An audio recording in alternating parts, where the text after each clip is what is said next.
Hello everyone, welcome back to Eng Lang Pro's YouTube channel.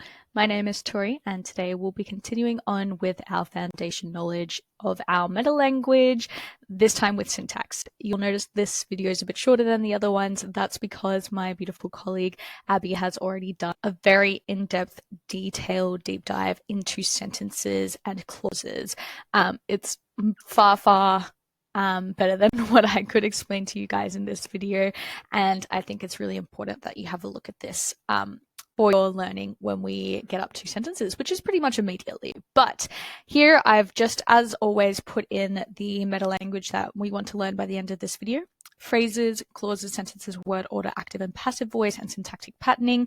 Only the last two are actually Unit 3-4 specific. The others are the entirety of the way through your VCE English language career.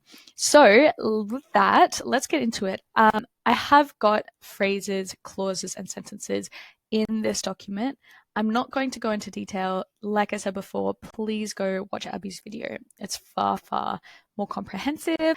But for those of you who aren't super grammatically inclined, this could be a bit helpful for you to then understand that video. So with phrases, we're basically talking about a group of words and how they function in a sentence. So rather than a word class, which we talked about last week in lexicology or last video in lexicology, phrases are like word classes but for multiple words at once. So a noun phrase and a verb phrase are the two most likely if there's a noun or a verb in that phrase. I like to think of it as those two are the most content-heavy content word classes. So if you see a phrase like the quick brown fox, it's going to be a noun phrase because there's a noun in it, even though it also has an adjective in it. If it was just the quick brown, then it'd be an adjective phrase because there's no noun, which nouns are almost more content, more heavy, more important in my mind than adjectives, which describe them. Adjective phrase, adverb phrase. So yeah, pretty self-explanatory, very similar to word classes, but for multiple words. So quite slowly functions as an adverb, even though it's multiple words. So therefore, it's an adverb phrase, but rather than an adverb. Verb phrase is running quickly. There's a verb in it. Makes sense. And under the table, so prepositional phrase. Okay, so the table here, there is a noun. However, we're not talking about the table here as the subject of the sentence. So it's not the most important noun, unlike the quick brown fox, which is the subject in this sentence. So that group of words actually together functions as a preposition for the subject, which is the cat. So that's where it gets kind of tricky. You need to look in the entire context of the sentence. So the noun phrase being more likely to be a noun phrase with a noun in it really applies if the noun is the subject of the sentence. But don't worry too much about this. It doesn't come up too often in year 12, but it is base knowledge that you should know. Clauses. These are important when it comes to sentence structure. Independent clauses can stand alone by themselves, and dependent clauses cannot. So they start with a subordinating conjunction. Those are kind of explained here, but I won't go into detail. Have a look at Abby's video. Subject, object, predicate, complement, and adverbial are different parts of a sentence. It's a little bit difficult, and I must admit I didn't know this too well in year 12. But basically, we're talking here about breaking up the sentence into its constituent parts.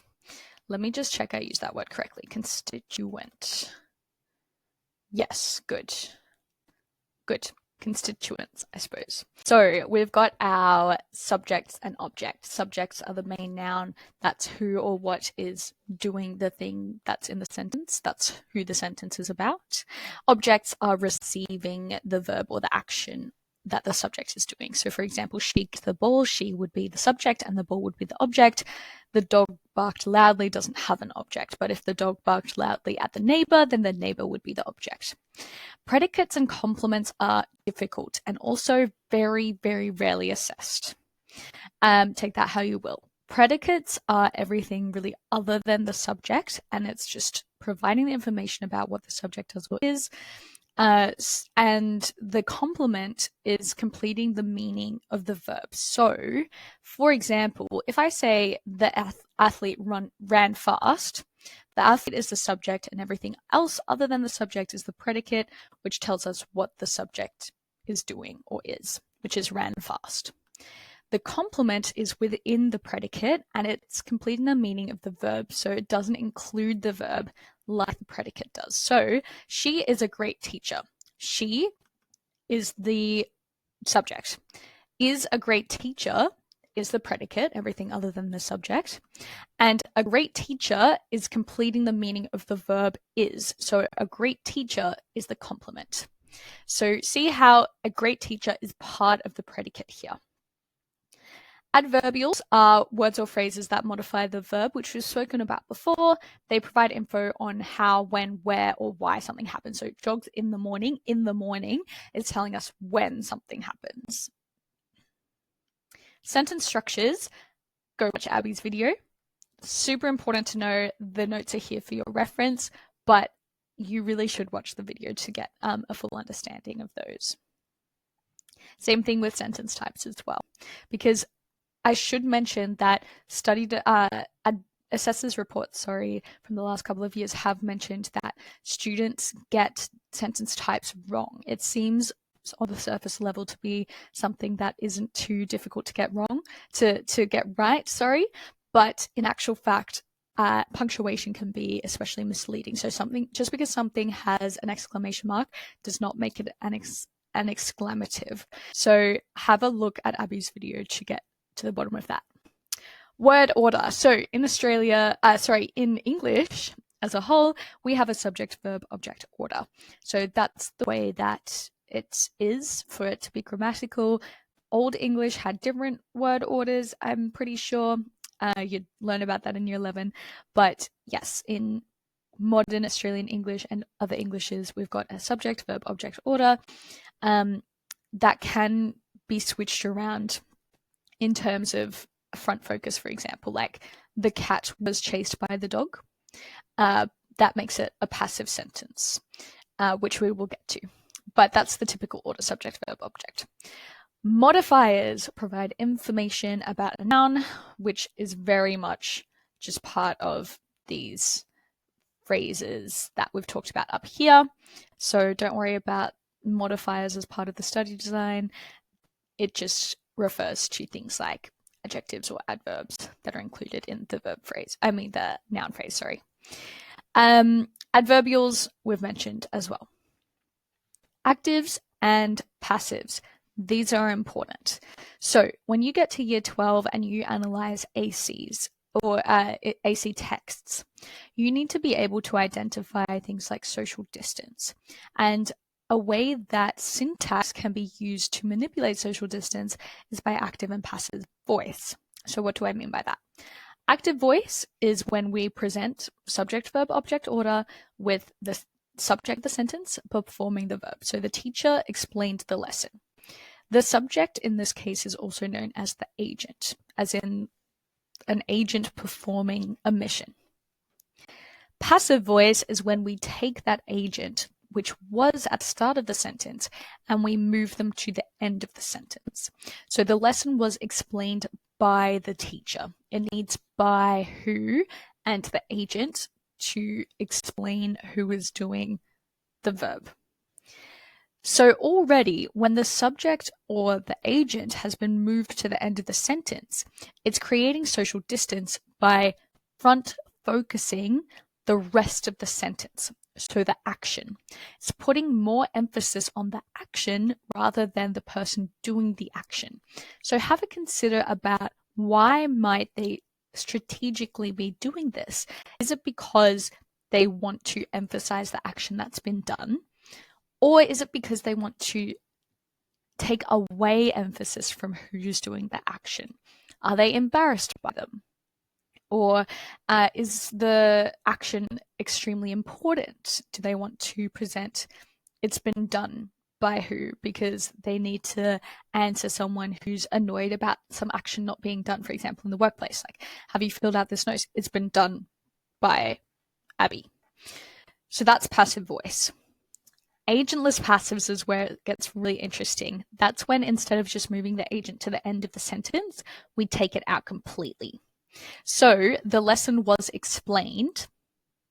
If you can say by who or by what at the end of a sentence, it's likely an agentless passive, and you can't miss this.